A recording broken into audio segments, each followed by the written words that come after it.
Welcome back to SEO Leverage here today with my friend Greg Merrilees from Studio One Design. Welcome, Greg. Thank you so much, Gert. Yeah, great to be back. It's been a while since our It's first been a podcast. while. It's been a while. I was checking. I think it was episode 2 when you came to the podcast for the first time. It Great, was, and great then we chat did one back then. more, Yeah, yeah. Then was another one again, and now I'm round really happy three. to have you. Yeah, to have you back because I just have your new book here, which you kindly Ah, sent over. I really appreciate it. It made all the way to Madrid in Spain here. yeah, you're very welcome. Next level website design. So first of all, congrats on this book. I've Thank you. spent a few days with it, really getting into it, reading all the case studies, and I think it's Wow. not easy to find a book where you get like the theory and then so many different examples actually applying those concepts and those strategies, etc. So I think Yeah. you have done an amazing job with that. Thank you. Yeah, I wanted to have some practical examples yeah, because theory is just so boring. So every one of the chapters starts with a story and, the personal connection with that client, how I first met them, and then what they went through as well. And then it leads into the lessons that everybody can take from how we helped, improve their results. So, yeah, it's certainly not smooth sailing for anybody, but and it's all based on the principles in the book. So even with AI, obviously taking over the way websites are created these days, if it's not based on the fundamentals that you can get from the book, then it'll never get you great results.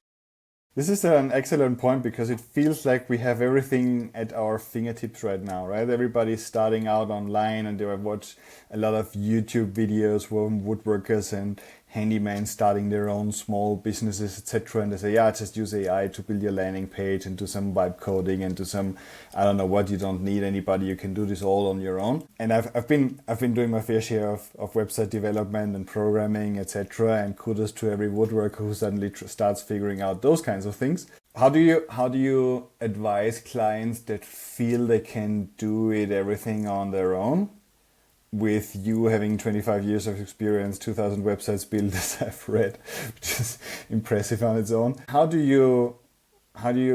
the conversation like with clients Yeah. like that?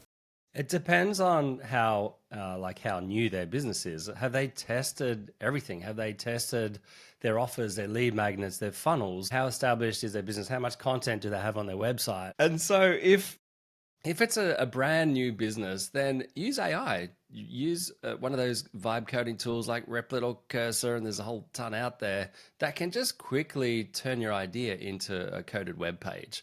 That's fine. And there's a lot of template websites. It has been template websites for years, right? Now, and that's fine if you're starting out to test your offers. And what I would say though, if you are an established business and you've already spent years building content that's getting found in Google and, other platforms and now getting found in AI because you did all that work in for Google search. Obviously, there's a lot of nuances that are different for being found in AI. But the point is, if you have a 1,000-page website, don't just replace it with an AI created website because it's not going to get you the results that you've already built up over time. So that's when, if you follow, just some basic principles on which is all about, this book's called Next Level Website Design, but it's really about the psychological drivers and the brand positioning, which is super important in a world of AI, how to position yourself differently, from your competitors and all that. But yeah, that's when it's time to think, right, apply the principles and hire a designer or an agency that understands the principles and can get you and maintain the results you're getting, but get you better results because the traffic has also shifted these days. So it used to be that your website was the first place where people go to check you out. Now it's all these other platforms online, from social media to Reddit to YouTube, and they've at this point, when they've come to your website, they're generally a little bit warmer. The only time they won't be is if your website does get found in an AI LLM search engine, then they still may be cold. However, they trust that AI tool that sent your website to your prospects. So therefore, they're generally warmer. So when it comes to your website, you still need to cater to cold traffic. And that's where, we can even talk, Gert, about blog posts and podcast layouts and things like that. And then the next step in the funnel. But generally speaking, if your target audience is a little bit warmer because they built trust on, other platforms, they come to your website, you really just have to give them a pathway that suits them. So it still might mean segmenting based on their intent, whether that's a different offer, different type of lead magnet, might be, somewhere down the funnel, not just a cold lead magnet, might be more like an interactive tool to build more trust in your brand, and then just to book a call if it's e-commerce to literally buy, So yeah, it's just changed the way people find your website. And I think that's important. But yeah, if you're an established business, then you need to understand the principles as to why people would convert. Because if you're getting less traffic on your website, like a lot of people are finding these days, they're usually getting a 30% drop because, people just search in LLMs. Then when people come to your website, it needs to be designed with the principles to help it convert better. Lots of interesting points here. I think you pretty much laid out the agenda for today's call. So definitely one thing I try to establish, because at this stage, end of October 2025, AI is definitely like the big hype. What we try to do when we talk to e-commerce sites, especially, we try to really analyze their current situation. And the current situation very often is just that we are talking about 1-2% of the overall impact of revenue, of traffic. I think 5% is the highest I've seen so far. So we always try to really analyze what kind of audience do we have, how tech savvy are there. I've got clients here in Spain that haven't opened ChatGPT so far. They still work pretty much if nothing had happened, which is very funny because for me it's pretty much 80% of my work impacted somehow by AI. But there are still those people in the same way as 20 years after it started, we were still explaining remarketing to companies. They're like, we have those different shifts, definitely based on industries, age groups, etc. But it is interesting, it's all coming down to the intent, right? So we see this with e-commerce. One of the safest bets with e-commerce was pretty much putting out like ultimate buyer's guides or something like that, where you would have like top of funnel, somebody is interested in, I don't know, which tool or which widget or whatever, and you kind of give them all the information they could ever wish for, and pretty much put up an ebook on a huge article. And now we are down to very, very bottom of funnel, this versus that, this brand versus that brand, where can I buy it, but can I buy 3 for the price of 1 or whatever. It's like all bottom of funnel. The quality is better though. So it's interesting how this obviously shifts. The volumes are not the same. Volume calculation hardly makes any sense. It's all coming back to the principle, which is why I like the structure of your book so much, because it's really having so much more than website design. I mean, knowing you and hearing that you published a book, I was expecting the full from A to Z design kind of thing, and then I find things like copywriting and strategy and positioning and all those funny things. And it's really interesting how the parallel then in my day-to-day work these days is really that people are more interested in those things again. So they come back to marketing, and suddenly it actually pays off to have been in marketing for 20 years, because you don't know only SEO, but you also have an idea about positioning and about market research and about messaging and copywriting, etc. So this all seems to be coming back. So I think now it's really more important than ever to work with a professional. Yeah, I couldn't agree more. Obviously, it's what we do, so I'm biased. But even if you, look, you could do the website yourself with AI helping you, and this will give you some pretty good frameworks to think about to help, to prompt AI essentially. And I've also got an interactive author. It's me. Basically, the whole book's uploaded to this interactive author, and it's got some guardrails around it. But it's essentially going to help you redesign your entire website, from the copywriting to the page structures to the funnels to the lead magnet suggestions. Like, it'll give you everything. So that's certainly, if you are thinking about doing it yourself, just go to nextlevelwebsitedesign.com/free and get their AI interactive author. There's a whole bunch of other tools in there as well, but definitely check that out. What would you think is one of the things that established e-commerce sites in particular are getting wrong? When you check out e-commerce sites and you analyze them for potential redesign, what kind of things do you see where they say, hey, this is definitely a no-go these days? Yeah, so I think, thinking about their intent once again, I would say, like, if you think about most e-commerce websites send paid traffic to their website, right? So if they're doing organic SEO and they get found in organic, that's great. But a lot of people just send paid traffic to, it might be a category or an individual product, which is great. The problem is people don't know everything else about your brand, right? So I feel like those short little product pages are just not enough information to give people to convert. So obviously there is a pretty standard structure on an e-commerce product page where you have, some images at the top or video, etc. You have the description for, getting found in search. You have the 5-star rating. You have some bullets. You have the pricing. You have, maybe payment options, and you have the call to action. And there might be a subscribe and save type of option, that type of thing. But then under that, it kind of falls away, generally speaking. But above the fold, that's pretty standard best practice, right? So what I recommend, and the problem that I see, is that most people don't have anything else below the fold. Maybe testimonials, and that's great, right? But underneath that, there's no other reason to choose you over your competitors. So that's why you need to have a section, why choose us and what is unique about our offer? And there's so many more things that you could unpack on that page for people that haven't converted above the fold, because we don't want them to pogo stick over the entire website. We just want them to convert on that page. And so the other thing is, when you do have a big, long scrolling product page, obviously you don't want to have it too long, but you want just enough information for them to choose you. But then you have a sticky call to action in the footer so that when they're scrolling, they can still purchase, as soon as they decide they're ready, so they don't have to scroll back up. So they're just a few little tips. But yeah, I feel like that's the biggest problem. People don't have enough information on their product pages.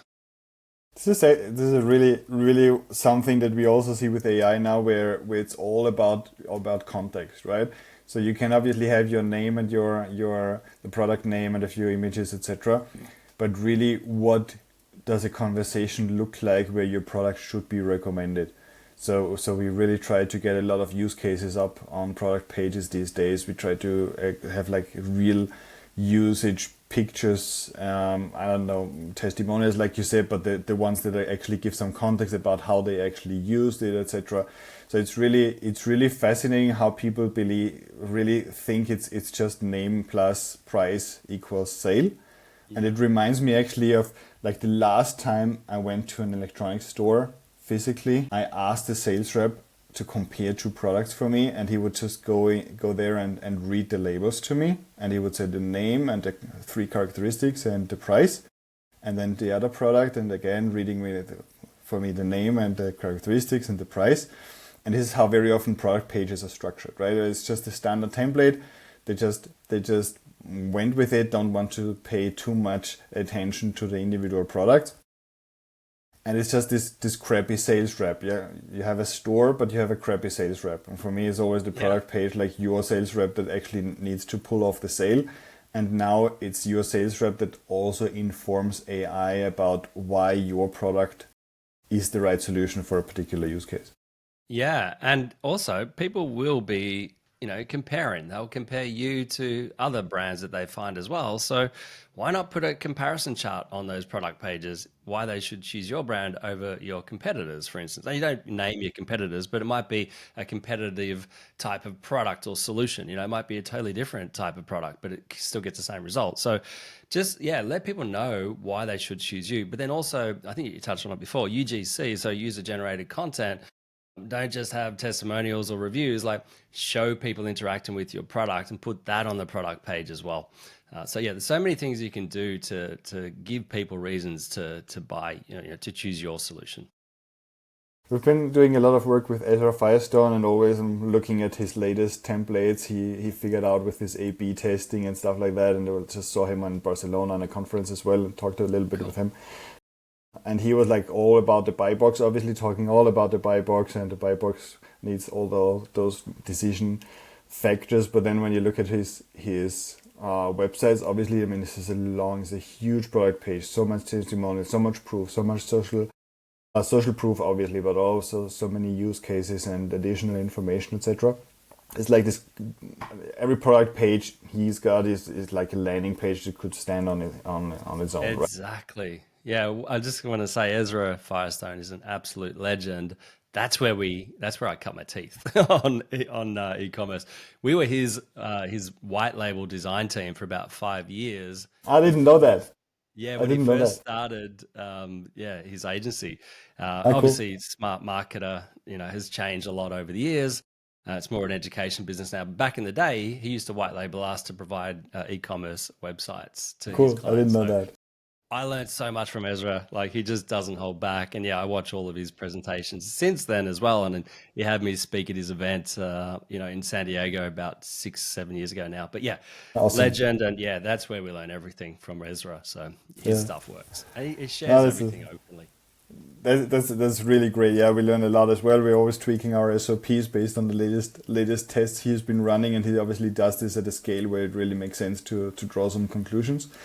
One thing that I see very often though is that people kind of compare their own store to like the big guys. Right? I mean, you have an example about Amazon in your book, for example. I would like you Yeah. to talk a little bit. I very often, and this also happens with us in SEO, not only design or layout wise, it happens with us in SEO. They say, look, this is what Amazon does. I want to do the same thing. And I'm always like the automatic answer is, you're not Amazon, right? So a few things change here. Why wouldn't you design like a normal Shopify site for a mid-sized Shopify brand like an Amazon sales page?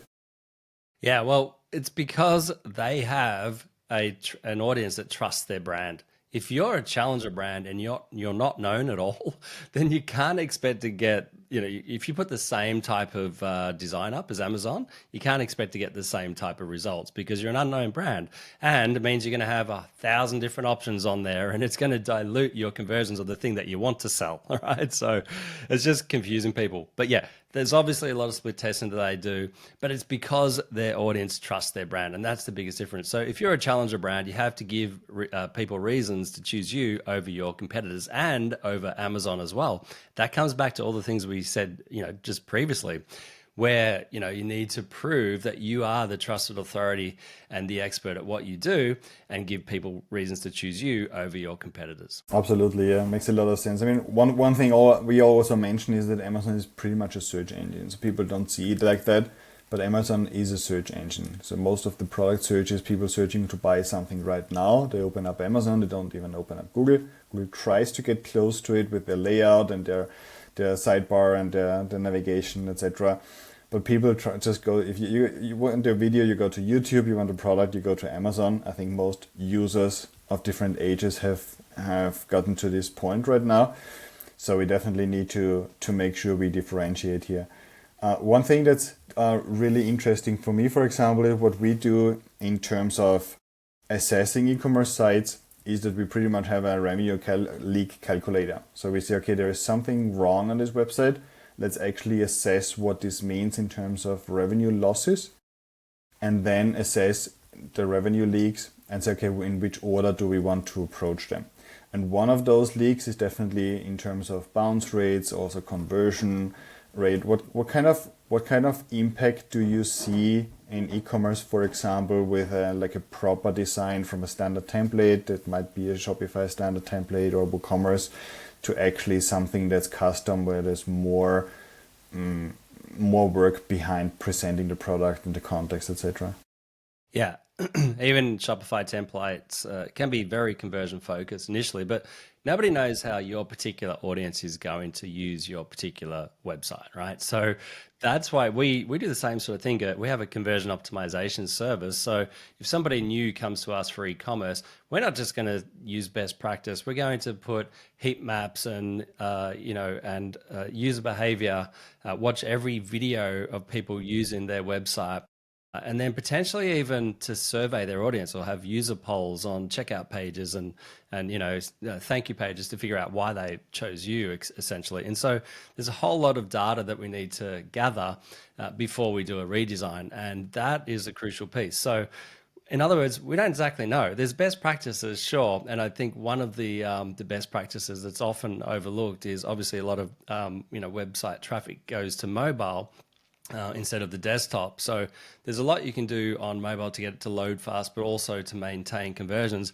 But then the missing piece that I always see is the hamburger menu, like the drop down on mobile, often people just replicate what's on their actual desktop, but that's not always how people use the mobile menu. They're just looking for best sellers and, things that are, you figure out quickly if you put some heat maps on there where people are clicking and where they're getting stuck. But based on that behavior, we'll rearrange that top navigation to suit how people have been using the website. And we put social proof in there as well. So it's almost like a mini sales page, but in a very condensed mobile menu drop down. So yeah, that's something that I feel like is a massive opportunity where we've seen massive lifts just by making those type of changes. It goes back to intent, I guess, right? Where the intent on the mobile is different than on the desktop. When we see this in search as well, so Google is going to act differently on a mobile phone search results page than on a desktop search results page, and they are going to mix different components in their search results just based on the intent that might lie behind the keyword, depending on the user location, tons of personalization obviously coming in there.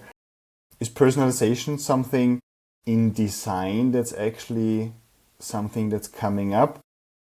Yeah, so more so, I mean, you could use, like we're using Delphi, which is an AI interactive tool where, people can figure out whatever they want as far as they can ask me anything basically on Studio One's website, where it's trained to help guide them to the right service or lead magnet that's right for them, but it'll also give them help on their actual website and give them advice and things like that. So to me, that's very personal, right? But then apart from that, sure, you could do the same thing on an e-commerce website, have a Delphi or an AI chat bubble, something like that. We've got a whole page dedicated to it. But then realistically, like, personalization, sure. There's different platforms and different plugins that you can use based on if people are a repeat visitor, then you can change the content, or you can welcome them if they're a past customer as well, welcome them by their first name and things like that, and offer things that are relevant to them. Obviously, Amazon are very, very good at personalizing things, right? But you do need to be logged in as a past customer for them to really tailor the content to your preferences and what they want you to see, right? So you buy more essentially. But yes, but if you're a cold visitor, it's really quite difficult. So yeah, I mean, even on, let's say on, one of our funnels, we have people to book a call that we ask them a series of questions, but the first question is, what is your first name? And then, might be, hey, Gert, on the next question, thanks. And then what's your website and blah, blah, blah. And so every question from that point is going to address you by your first name, and it just feels more personal. So there's little personalization tricks that you can do like that really help boost conversions, because people feel like, oh, he knows my name. Definitely, that's a great element. Obviously, the directly addressing people. I mean, one thing that's expected, apparently, I've heard this from different ends, and I think it can obviously be we're changing user behavior, right? So the way how we interact with platforms changes. Like you said, a website, we might only visit a website when we already know the brand and we have interacted with them on socials maybe, or we have heard about them on AI chats, etc. So our entire behavior changes. But it feels like personalization in online is just getting to a level where we just expect it. So I go to TikTok and I see my woodworking videos, right? I don't have to ask for them. I don't have to search for them. They know that at a certain time of the day, I'm more interested in woodworking, and then a certain time of the day, I'm more interested in marketing topics, for example.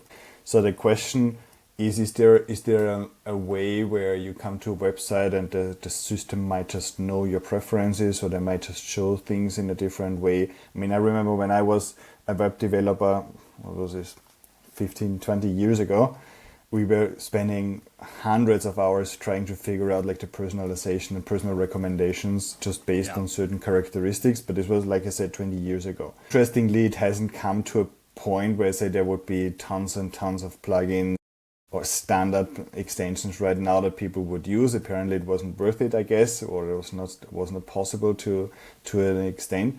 I just wonder if we are going to expect a completely personalized experience at some point. Look, I think so, and that's why I sort of led with the AI interactive tool, because sure, if people are a past customer and they're logged into your website, then you can do a lot of personalization based on that. But if they're a brand new visitor and they've never been to your website before, then the best way to personalize their experience is to have that AI chat with them to help direct them. And then if they come back to your website later, it will remember that conversation with the AI tools. Yeah, so to me, that's like the next best thing for people that aren't actual, past customers, because it's very difficult unless you've got their login details and they're logged in to personalize a website for them. Yeah, I mean, even social media platforms need to show people like 20 different reels in order to, or short videos to figure out what they might be interested in. So you need to do the choosing at some point, right? Yeah, and all those platforms, you're logged in. Netflix, you're logged in. Like it's all going to be personalized based on the fact that you have an account and a history with Yeah, them. and the history especially. Yeah, the history Yeah. especially. That's great. Yeah, let me try to wrap things up. So we obviously see AI definitely a good option for new brands, testing the waters, testing their offer, making sure they get some initial traction. If I understand you correctly, at some point, obviously, we need to take one more step and start looking at the data. Check your scroll maps, to your heat maps, check the user behavior. What do people actually do with your website? Because this then gives you an entry point to actually close some revenue leaks, find some additional potential increased conversion rates. We talked about product pages being more landing page like, more with more context, use cases, and more details about the product as well. Where do you think an established e-commerce site should see the roadmap? Where they say, okay, we think we never look too much into design. We get tons of those Shopify sites, right? They, at some point went with the standard template, tweaked it a little bit, are making decent sales maybe through social ads, etc. Where would they start to take like the next step and say, okay, let's now double down on design and see if we can get our conversion rate up? Yeah, I think it's important to constantly review your marketplace and your competitors, because if you find like your sales are dropping, you might be building as you're building your brand, but then they may plateau or something like that, and you may be going for a few years. Generally, it takes a few years for an e-commerce business to make some decent traction, and so at that point, review your marketplace and your competitors and figure out what they're doing. And if you can figure out what you think they're doing well, and this is where I would use AI tools as well to, an LLM to review and figure out what they're doing well, and then figure out what your point of difference is and just review your own website from the perspective of how is your brand positioned compared to your competitors, and do you stand out enough? Because you really need to be memorable these days, not just the look and feel but the messaging. Everything needs to resonate with that target audience in a way that you will be more memorable if you stand out in certain ways. So figure out what's unique about your business is what I'm trying to say, and then put that in lights and put that all over not just your website but all of the platforms that lead people to your website.